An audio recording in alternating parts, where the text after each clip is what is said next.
Être femme, ce n'est pas une donnée naturelle. Moi, je pense que la société, elle est surtout faite par les hommes. Les lois sont votées par les hommes. Mais qu'est-ce que vous avez fait? Franchement, rien du tout. C'est le résultat d'une histoire. Il n'y a pas un destin biologique, psychologique qui définisse la femme en tant que telle. Bonjour à chacun et chacune. Je suis Jocelyne Adrian-Meptoul et je vous remercie d'être au rendez-vous du podcast Femmes engagées, produit et réalisé par Femmes du Monde et réciproquement, l'organisme basé à Paris qui s'intéresse aux droits des femmes à l'international et donne la parole à des femmes engagées aux quatre coins de notre planète. Partout dans le monde, les droits des femmes sont en recul, au même rythme que régressent les démocraties au profit de dictatures et autres autocraties, politiques ou religieuses. Elles vont d'abord nous raconter leur parcours professionnel, militant et personnel. Et ensuite, pour finir sur une note plus légère, elles répondront à un petit questionnaire de Proust, revisité par Femmes du Monde et réciproquement. Aujourd'hui, nous recevons la Camerounaise Patricia Mannings. Bonjour, chère Patricia. Bonjour, Jocelyne. Vous êtes médecin épidémiologiste, vous exerciez à Yaoundé, la capitale du Cameroun, et à cause du conflit, vous avez constaté dans l'exercice de votre métier beaucoup de violences sexuelles contre les femmes notamment, et vous avez décidé de mieux comprendre ce qui se passait. Vous avez arrêté votre métier pour l'instant pour vous lancer dans des études approfondies sur les questions des violences sexuelles dans les conflits. C'est effectivement ça. Voilà. Et vous terminez une thèse en sécurité internationale et défense internationale. Oui. C'est à vous, vous avez une bonne dizaine de minutes. D'accord, merci Jocelyne de m'avoir invitée. C'est un honneur pour moi d'être là et partager mon engagement avec des millions de femmes et d'hommes qui suivent cette émission, ce podcast. Et déjà, moi, j'aspire déjà à faire un podcast comme le vôtre. Donc déjà, pour me présenter, par rapport à, pour un peu enrichir votre introduction, par rapport à moi, je suis Patricia Mannings, originaire du Cameroun, et j'ai un background épidémiologiste, santé publique, et j'ai travaillé pendant plusieurs années dans la lutte contre les 3 pandémies, paludisme, VIH et tuberculose, et dans l'exercice de mes fonctions en tant que épidémiologiste en ce qui concerne le VIH, j'ai constaté qu'il y avait beaucoup de femmes infectées par le VIH. Et lorsque j'analysais les données, cela ressortait beaucoup plus en zone de conflit. Mais en fait, c'était une situation qui venait juste comme une complémentarité par rapport à ce que j'avais déjà vu dans mon parcours de vie. Donc, parce qu'il faut savoir que j'ai fait mes études universitaires à la zone anglophone, qui est actuellement en conflit pendant des années. Et lorsque j'ai terminé mes études universitaires, c'est là où la crise a éclaté. Et j'avais beaucoup d'attachement là-bas. Et ça m'a toujours torpillé l'esprit de savoir pourquoi est-ce que cette guerre a éclaté. Est-ce que vous pouvez, en quelques mots, rappeler quel est le conflit dont vous parlez ? Déjà, il faut savoir que le Cameroun, auparavant, je pense depuis 1972, était 2 États. Il y avait la partie occidentale et la partie orientale du Cameroun, appelée la zone anglophone et la zone francophone du pays. Mais 30% de la population camerounaise aujourd'hui sont principalement des anglophones. Le 20 mai 1972, le Cameroun a décidé de s'unifier, faire juste un État, pour faire la République du Cameroun. Mais après cela, la partie anglophone, qui est juste 30% de la population générale, se sentait marginalisée parce que la partie au pouvoir, qui est principalement francophone, donnait des postes à responsabilité de fonctionnaires principalement aux francophones. Et même dans la zone anglophone, il y avait toujours des postes qui étaient donnés aux francophones, bien que ce soit une zone anglophone. Donc tout cela, avec d'autres traitements discriminatoires dans la zone anglophone, et tous les territoires du Cameroun, faisait en sorte que ces populations se sentaient marginalisées. Donc en 2016, plus précisément octobre 2016, ils ont décidé de se révolter. Ça a d'abord commencé à l'université où j'étais, où les étudiants se sont révoltés par rapport à tout ce qui se passait. Et ensuite, ça a escalé aux professeurs. Et ensuite, c'est devenu ce que c'est aujourd'hui. C'est embrasé. Voilà. Donc, mais malheureusement, jusqu'à présent, rien n'est fait. Donc, en 2019, il y a eu un soi-disant dialogue national qui avait été fait. Et puis, il y a plusieurs recommandations qui ont été faites. Mais jusqu'aujourd'hui, les recommandations ne sont pas mises en œuvre. Et on se pose la question pourquoi. Et moi aussi, je me suis posé la question pourquoi. Parce que j'ai laissé des amis avec qui j'ai fait la fac et avec qui on a grandi, on avait des projets ensemble. Mais je me suis posé la question de pourquoi. Et c'est pour ça que j'ai décidé non seulement créer mon organisation, j'ai décidé de créer mon organisation, mais aussi en 2019, j'ai créé mon organisation pour aider les jeunes femmes parce que lorsqu'il y avait un flux depuis 2007 de jeunes personnes qui venaient dans les parties périphériques, notamment Douala, qui sortaient de la crise anglophone, et principalement des jeunes filles de 14 à 18 ans qui s'adonnaient à la prostitution. Donc, dans ma démarche de sensibilisation sur le VIH, c'est là où donc je tamponne et je rencontre des jeunes filles qui s'adonnaient à la prostitution et puis je leur posais la question, mais qu'est-ce qui se passe? Pourquoi vous êtes dans ça? C'est là où elles m'expliquent que non, en réalité, on fuit la guerre et la majeure partie de nos familles sont mortes. C'est ça. On n'a plus personne. On n'a ni diplôme qui nous reste, ni document civil, ni une famille, ni un père, ni une mère qui peut, que ce soit payer nos études ou bien faire quoi que ce soit, prendre soin de nous. Nous sommes obligés d'être indépendants, de pouvoir prendre soin de nous-mêmes, de survivre. Donc, ça a commencé par, elles sont arrivées, il y a des personnes qui ont profité d'elles, disons que... Évidemment, elles sont entrées dans des réseaux de traite mafieuse. Justement. Donc, et puis, au moins, elles me disent qu'au moins de là, elles peuvent s'en sortir. Mais elles savent que ce n'est pas digne. Mais à quel prix? Voilà. À quel prix surtout pour elles-mêmes? C'est des violences. Ce sont des violences. La prostitution, c'est pas un métier, c'est des violences. Effectivement. Faites aux femmes. Mais maintenant, à part ça, c'est juste un côté, la face visible de l'iceberg. Bien sûr. Il y a aussi un autre côté où d'autres personnes ont pu fuir avec un membre de la famille. Où jusque-là, ça continue. Ils ont fui les viols et les choses horribles qui se passaient au milieu des guerres là-bas. Ils sont venus en pensant qu'ils ont trouvé la sécurité, mais sauf qu'en trouvant cette sécurité, ce n'était pas vraiment en sécurité. Ou une fille se fait violer par son papa. Parce que lui, le papa, a perdu sa femme à la guerre. Une fille se fait violer par son oncle, parfois par son frère. Et parfois aussi, dans le contexte de la guerre où elles ont fui les viols, que ce soit par les miliciens, que ce soit par les forces armées, elles reviennent en croyant qu'elles sont en sécurité, elles se font encore violer par la famille. Donc, les violences sexuelles faites aux femmes et aux jeunes filles, c'est vraiment très aggravant. Oui. Ça va de façon exponentielle. Et moi qui recevais ces personnes, et il faut savoir qu'on parle de viol, on parle directement de VIH. Bien sûr. Donc, ces deux paramètres qui se rejoignent, sont parallèlement connectés d'une certaine façon. C'est-à-dire qu'il y a non seulement le viol dans le conflit, par l'ennemi, mais il y a aussi quand elle croit se réfugier, trouver un refuge bienveillant, elle se trouve encore dans le même système de viol. Et à un moment donné, c'est comme un cercle vicieux. Parce que soit c'est le voisin, soit c'est... Lorsqu'on voit une femme en situation de vulnérabilité, directement on se dit qu'elle est faible et puis on peut abuser d'elle. Donc, c'est dans ce contexte-là que non seulement ma vision pour pouvoir approfondir même la compréhension de cette problématique, je ne voulais pas juste apporter un commentaire ou bien juste une aide ponctuelle. C'est pour ça que je me suis dit, pour pouvoir vraiment régler ce problème, ça ne sert à rien de recevoir les gens et juste traiter ou bien apporter un traitement. Juste les soigner. Voilà, les soigner. Mais il faut aller vers à la source même. Il fallait que je comprenne l'environnement politique et géostratégique de ce conflit. C'est pour ça que j'ai commencé une thèse en relations internationales et diplomatie sur l'option, la spécialité stratégie de défense et sécurité internationale, où je comprends maintenant l'environnement géopolitique. Je comprends qu'en réalité, si le conflit persiste, c'est parce qu'il y a des enjeux. Et ça risque de ne même pas se terminer. Et c'est la crainte.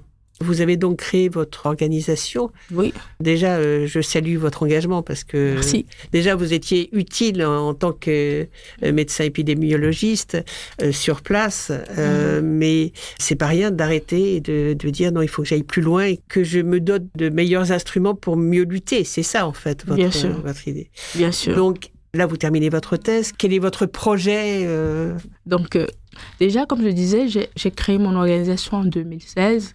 Du toutes les péripéties de ma vie en tant que femme et qui veut s'assimiler, qui veut intégrer ce féminisme en moi, parce que je me suis toujours sentie féministe par rapport à tout ce que j'ai subi dans ma vie personnelle. Quand on va entrer dans la partie personnelle, je vais un peu expliquer, vous allez un peu mieux comprendre. Mais je voulais, comme j'ai dit, apporter plus de façon sociale. Donc, mon organisation aide ces jeunes filles, les accueille. Lorsqu'elles fuient les conflits, on les accueille et puis on les aide à se réinsérer dans leur communauté d'accueil en payant les frais de scolarité pour certaines jeunes filles, en réinsérant les jeunes femmes en étant indépendantes économiquement parlant, c'est-à-dire on les forme pour avoir des compétences professionnelles et ensuite on les aide dans la recherche de l'emploi et la création même de petits commerces. Et enfin, mais pas les moindres, il y a aussi l'implication politique et stratégique des jeunes femmes dans les prises de décision. Et aussi dans le processus de négociation et de médiation pour la résolution de cette crise. Parce qu'en réalité, la majorité des personnes qui sont souvent affectées par les guerres, ce sont les femmes et les jeunes filles et les enfants dans sa globalité.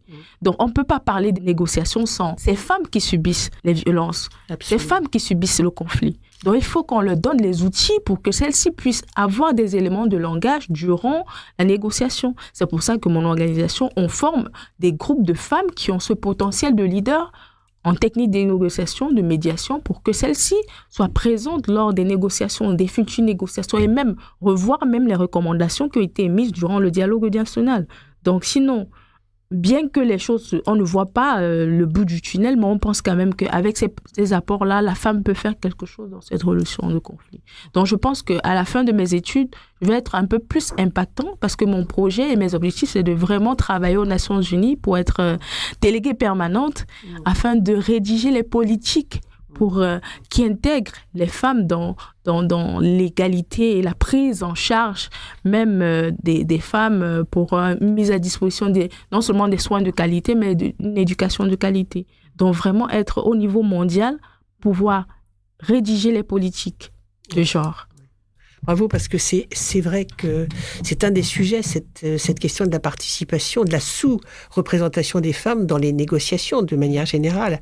Donc, non seulement vous avez pu constater, mais vous avez pris le bon chemin pour essayer de faire évoluer les choses et faire réduire ces violences sexuelles subies par les femmes et les filles dans les conflits. C'est vrai, comme vous le disiez, c'est exponentiel. J'ai un peu travaillé sur cette question.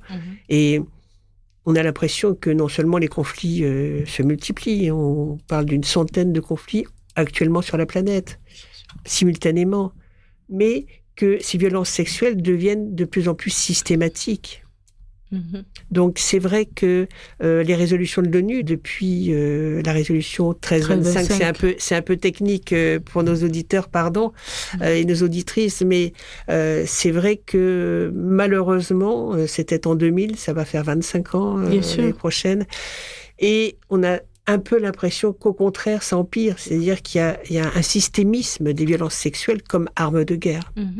En tout cas, bravo pour cet engagement et ce cheminement qui ne devait pas être évident parce que vous deviez être plutôt confortable dans votre vie de médecin où vous étiez déjà utile et donc chapeau. Merci. Si je peux me permettre, chère Patricia. Alors, écoutez, sur la question donc sociale, militante, vous avez répondu. Vous vous sentez féministe, évidemment, parce que, par force, quelque part. C'est parce que, parce que c'est ce qu'on subit qui fait qu'on devient féministe. Voilà. Bien sûr.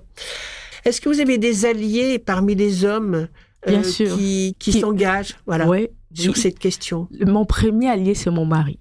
D'accord, oui, c'est important. Mon premier allié, c'est mon mari, parce que on a créé l'organisation ensemble. D'accord. Okay. Donc, vous étiez en train de parler de féminisme, parce qu'en réalité, pour moi, le féminisme, c'est au moins dans sa partie universelle, les femmes n'ont pas le même degré, si je peux dire ça, de besoin. Je vais prendre l'exemple du Cameroun qui fait face actuellement au conflit. Les femmes en milieu de conflit, elles n'ont même pas droit aux droits fondamentaux. Le droit de décider, le droit de savoir avec qui elle veut avoir des relations sexuelles, le droit de faire son propre choix. Elle ne peut pas. Nous sommes encore dans une société qui nous dit, lorsque ton mari te demande d'avoir les rapports sexuels, tu as l'obligation de lui donner ces rapports sexuels. La notion de viol conjugal n'existe pas, bien sûr. C'est une obligation. Nous sommes encore dans une société où on se dit, lorsque dans un foyer, il n'y a pas d'enfant, on accuse encore la femme. Oui. Nous sommes dans une société où n'importe quoi que la femme ne peut pas parler lors d'une réunion familiale. Parce qu'on dit que ce n'est pas elle le chef de famille. Donc nous sommes encore dans une société que j'appelle souvent conformiste. Patriarcale. Patriarcale. Voilà. Comme ici en France aussi, à moindre degré, mais comme malheureusement partout dans le monde. Oui, malheureusement. Le système patriarcal demeure. Voilà. Et mon mari, j'ai eu la chance de tomber sur une personne formidable qui comprend mon engagement. Parce que c'est lui qui est mon supporteur numéro 1 qui me dit « Vas-y, je crois en toi, vas-y ». Bravo, c'est super, franchement. Gardez-le. Nous allons passer maintenant à la deuxième partie sur votre vie personnelle et privée actuelle. Quels sont les rêves que vous poursuivez? Et puis, dans un mode un peu plus léger, parce que c'est pas un sujet simple, c'est une énorme charge mentale de travailler sur les violences faites aux femmes dans les conflits. Quelles sont vos activités? Est-ce que vous avez un peu des distractions, des hobbies, sport, culture, activités artistiques, etc. Et puis, qu'est-ce que vous aimez faire par-dessus tout quand vous le pouvez? Donc, merci pour ces questions. Déjà, pour mon enfance, j'ai vécu dans un environnement très patriarcal où je sors d'une fratrie de 4 où il n'y avait qu'un seul garçon. Et mon papa n'ayant un seul garçon, moi je suis la cadette. Lorsque j'étais dans le ventre de ma maman, il semblait que le jour de l'échographie, quand il y avait les échographies, on pensait que c'était un garçon. Et mon papa, il était content qu'en fait, il aura 2 garçons. Mais sauf que le jour de l'accouchement, ça sort une fille. Et lorsqu'on l'appelle, on lui dit « Tu as une fille, ne se présente pas à l'hôpital ».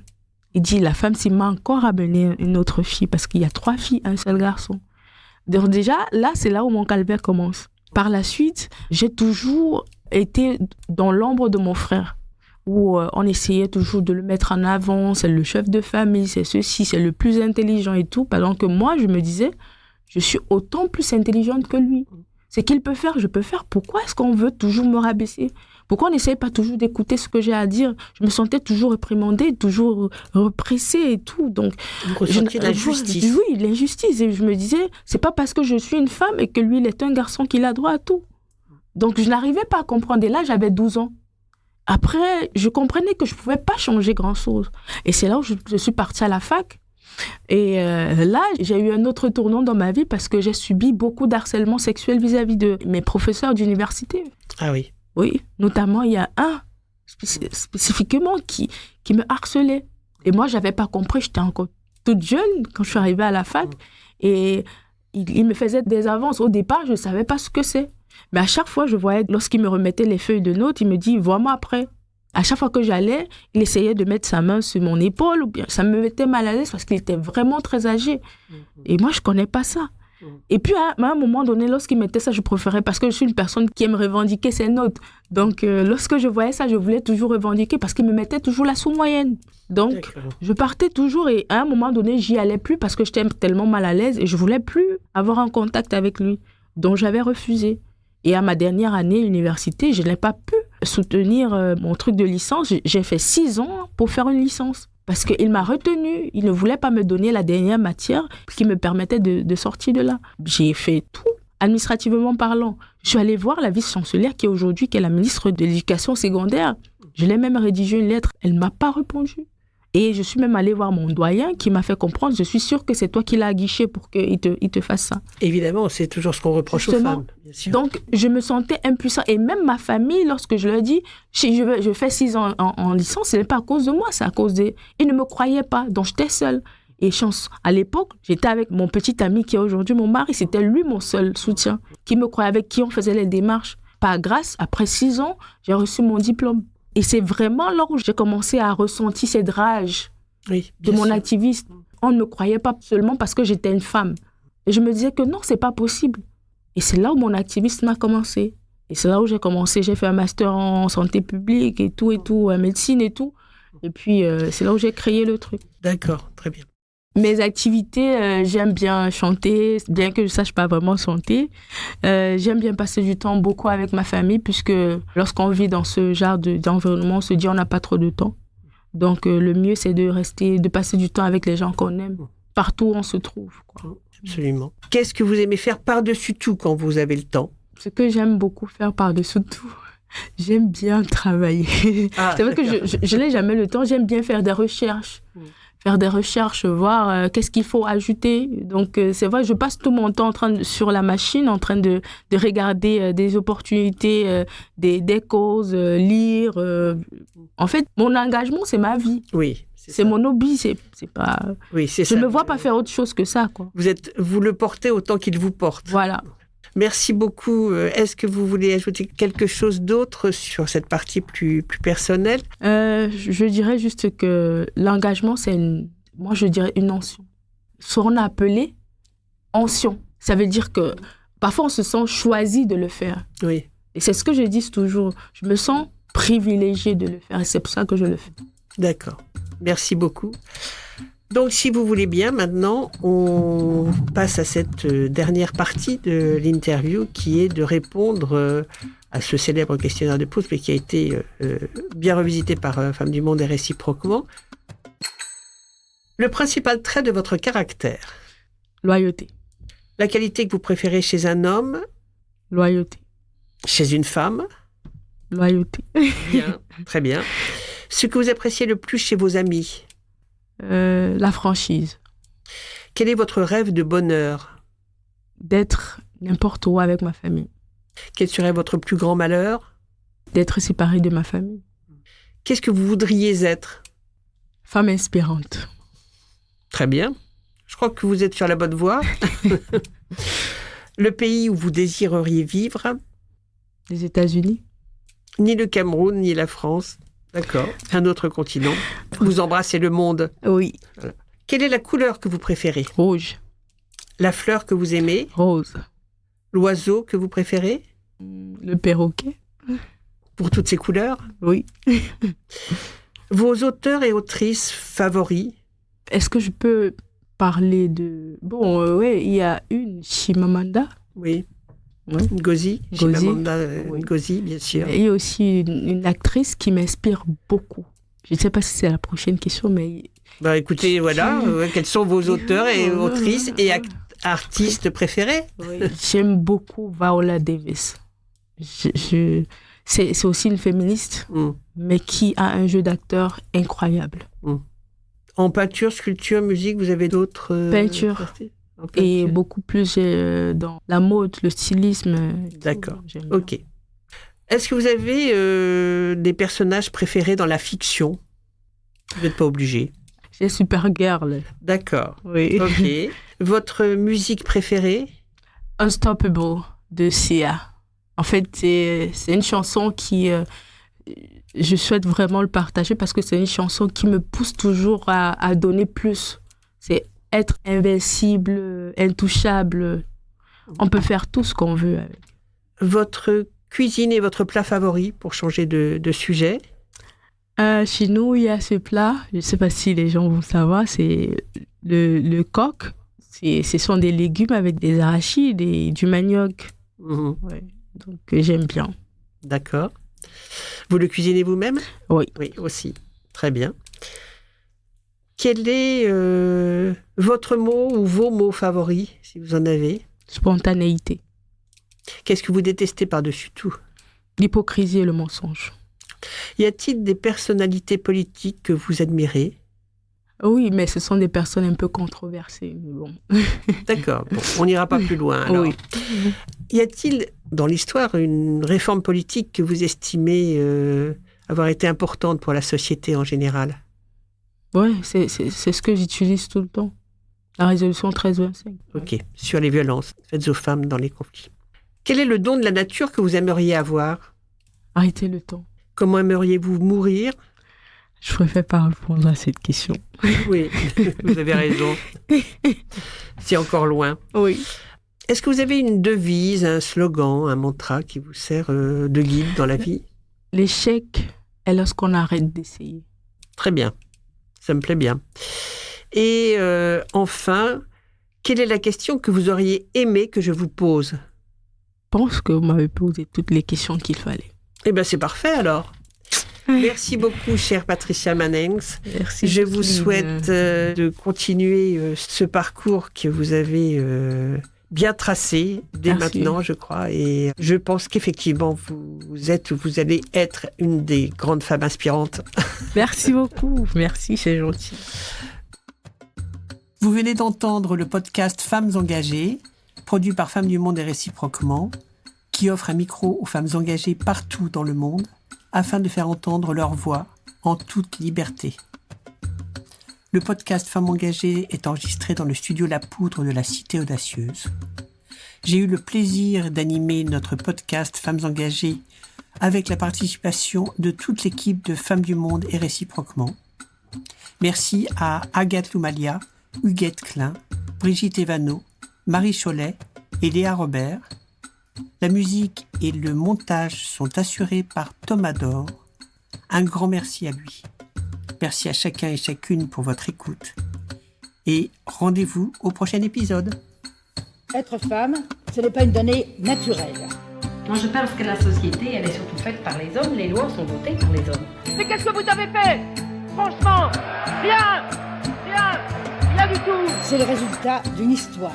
Il n'y a pas un destin biologique, psychologique qui définisse la femme en tant que telle.